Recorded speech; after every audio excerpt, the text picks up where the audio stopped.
سلام علیکم. هیله ده چې ښه اوسئ او د ژوند چارې به مو ښې روانې وي. شولګرې ولسوالي د بلخ ولایت او د مزار شریف ښار. شولګره د مزار شریف د ښار نه تقریبا 54 یا 55 کیلومتره لرې پرته ده او د شولګرې ولسوالي یوه ډېره سرسبزه او حاصلخیزه ولسوالي ده. د نوم نه به تاسو ځان ته درک لګوئ چې شولګره د ده ځای غنم او د ده ځای شوله وریجې بیخي فوق العاده دي. زه چې اوس چیرته ولاړ یم او دغه سړک تاسو ګورئ دا داسې خلقوي شکل لري چې د شولګرې ولسوالۍ نه داسې راتاو شوی دی. په ضمن کې همدا سړک د یو څو ولسوالیو او یو څو ولایتو سره نښلېږي. د بلخ ولایت د زارې کشندې ولسوالۍ ته هم دا لاره تللې ده او دوه دره یوسف ولسوالۍ دي چې یو دره یوسف بالا دره یوسف پایین دی د سمنګان ولایت پورې مربوط لري. دا په همدې سړک باندې تللي دي. د سرپل ځینې ولسوالۍ هم د دې سړک نه استفاده کوي او د سرپل هغه ولسوالۍ د مزار شریف د ښار سره نښلوي چې ګوسفندي، سنچارک او بلخاب ولسوالۍ دي. نو شولګره ډېره ښایسته ولسوالي ده او اوبه ښې پرېمانه اوبه دي او سرکونه هم ښه ښایسته پاخه سرکونه دي. نو ومې غوښتل چې زه راغلی یم شولګرې ته او دغه د شولګرې ولسوالۍ سیل صفا په تاسو باندې هم وګورم. ما سره پاتې شئ او راځئ چې د شولګرې سیل در باندې. د مزار شریف له ښار نه مو حرکت وکړ. موږ د انجینر صاحب حکمت میلمانه وو. دا ځای به د شولګرې او د مزار ترمنځ ساحه ده. دلته د یو وطندار سره مخامخ شو چې د زړه خواله مو ورسره وکړه. آبودانید که بدر فهمیدیم مثلا از کنر خطا میشه در اینجا میاد تو بدر از مزار شریف از شولگر آبودانید جمع کرده میبری چینده. ما قسم فهمیدید ما قسم اگه وضعیت چطور است؟ حالات چطور است؟ سر چی مصروف است؟ لبای؟ سر چی مصروف هستی؟ چی کار میکنی؟ سر زراعت علمی کشاورزی علمی چیزا مصروف هستیم. خوب خواستی؟ گاو داری؟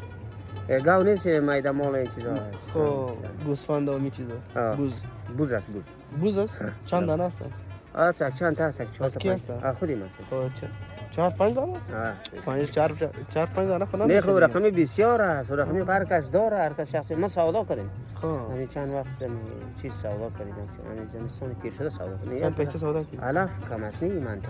علف ضعیف است. چند سودا کردیم؟ دیگه آقا فکریم نمان که منو چندی داریم سودا. نمیتونی چی است؟ عبدالشکور. دا عبدالشکور دی او د شولګرې او د مزار د لارې په منځ کې.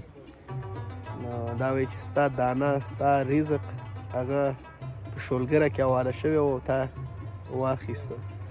وایي ما ته هم داسې یو کار نیم وګوره چې د خیر د کونړ طرف ته لاړ شو هلته کار وکړو زندګي جوړه کړو. د فکر کوي چې کونړ کې ډېره زندګي جوړه ده او کارونه جوړ دي. خبر نه دی چې موږ خپله د هغه ځای نه دلته راغلي یو.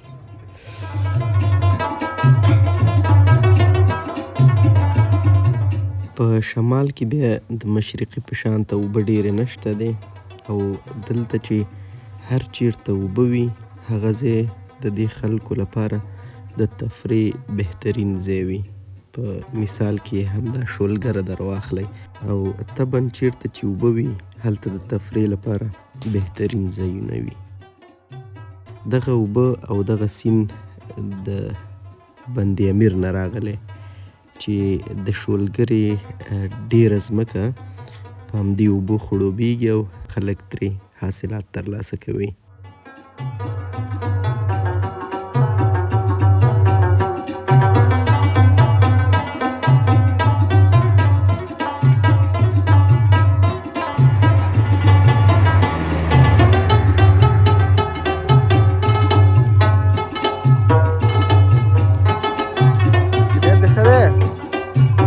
روانې د خیره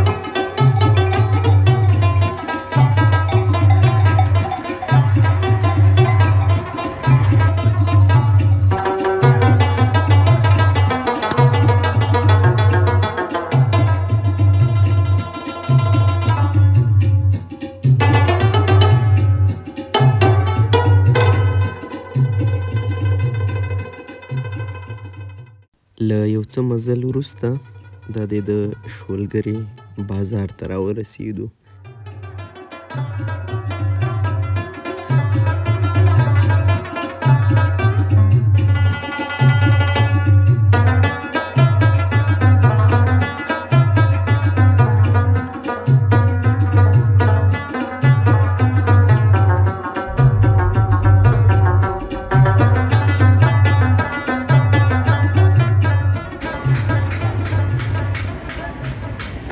د شولګرې ماهي ځانګړي ځکه دي چې د بند امیر څخه په راغلو اوبو کې نیول کیږي او په ډیر ښه شکل پخیږي.